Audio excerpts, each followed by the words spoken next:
श्री राधे, नमस्कार, हर महादेव। प्रिय बंधुओं, मैं आचार्य शिवम मिश्रा आज आपके लिए एक बहुत ही महत्वपूर्ण जानकारी लेकर के उपस्थित हुआ हूँ। जी हाँ, वह जानकारी ये है, आप लोग प्रतिदिन नित्य कर्म जो अपने लिए करते हैं उसमें कई सारी चीज़ें ऐसी आप उसमें लेते हैं अपने लिए जो कि वह आपके लिए उपयोगी तो है, लेकिन क्या आपको ज्ञात है वह किस प्रकार आपको कर्म के द्वारा सही उपयोग में लाना चाहिए।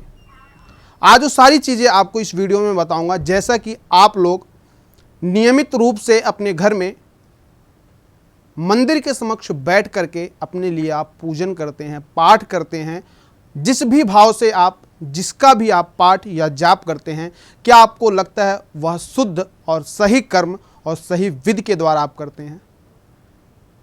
समझ लीजिए, आप अगर जाप ही कर रहे हैं अपने घर में तो आप किस प्रकार से जाप करते हैं, यह आपके लिए बहुत ही मायने रखता है कि आप अपने आसन पे बैठते हैं या फिर भूमि पे बैठते हैं।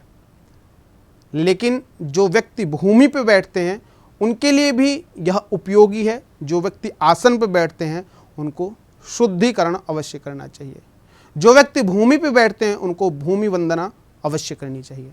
तो चलिए, ऐसी छोटी जानकारी लेकर के आज आपको ये बताऊंगा कि पूजन में अगर आप जप करते हैं तो आपको मंत्र सिद्धि किस प्रकार करना चाहिए। जी हाँ, मंत्र को जो आप बार बार उच्चारण करते हैं, बार बार उसका अपने जिह्वा को हिला करके बोलते हैं, ये बिल्कुल भी आप ना करें।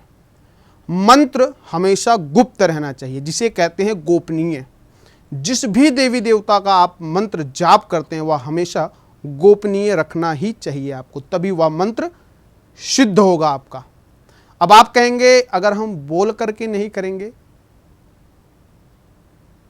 आपको बोलना बिल्कुल भी नहीं है। उपांशु मंत्र बिल्कुल भी नहीं करना है। उपांशु मतलब बोल करके।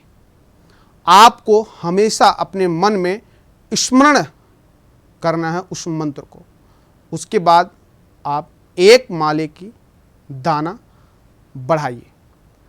उससे पहले आप सोचिए क्या करना चाहिए।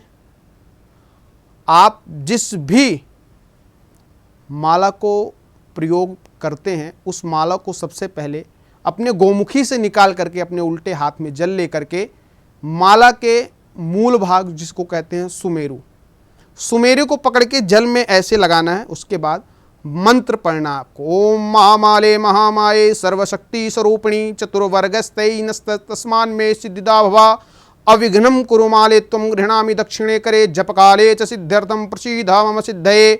ओम अक्षमालाधिपतये सुशुद्धिं देहि देहि सर्वमंत्रार्थ साधनि साधये सर्वसिद्धिं परिकल्पये परिकल्पये मे स्वाहा।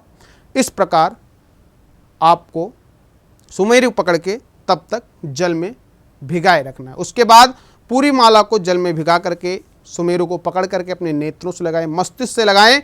उसके बाद आपको वो माला गोमुखी में रखनी चाहिए।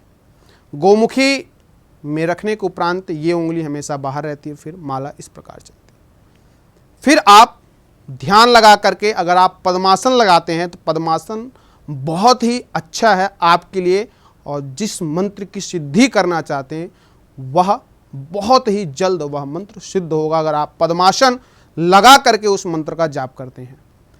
तो चलिए, आपने गोमुखी में माला डालने के बाद पद्मासन लगा करके अपनी कमर को एकदम सीधी करके, अगर आप प्रातः करते हैं तो नाभि पे करना है, अगर आप मध्याह्न वेला में करते हैं तो हृदय पे करना है, अगर आप सायं वेला में जप करते हैं तो अपने मस्तिष्क पे करना है। इस प्रकार अगर आप तीनों काल में जप करते हैं या तीनों काल में से एक काल में जप करते हैं तो आपको इन मुद्राओं को अवश्य ध्यान में रखना चाहिए। उसके बाद आप मंत्र जाप अपने मन में उस मंत्र को बोलना है। उसके बाद एक एक माले की दाना को आगे बढ़ानी है। इस प्रकार अगर आप श्रद्धा भक्ति भाव से अगर मंत्र जाप करते हैं तो वो दिन दूर नहीं है जब आप अपने लिए वह मंत्र सिद्ध कर लेंगे। उस मंत्र के द्वारा आप हर एक समस्या से छुटकारा पा सकते हैं, अपना जीवन एक सुनहरे भविष्य की तरफ जागृत कर सकते हैं। तो चलिए, जानकारी अच्छी लगी हो तो लाइक शेयर कमेंट बॉक्स में कमेंट करके हमें अवश्य बताइएगा। तब तक के लिए श्री राधे, नमस्कार, हर हर महादेव।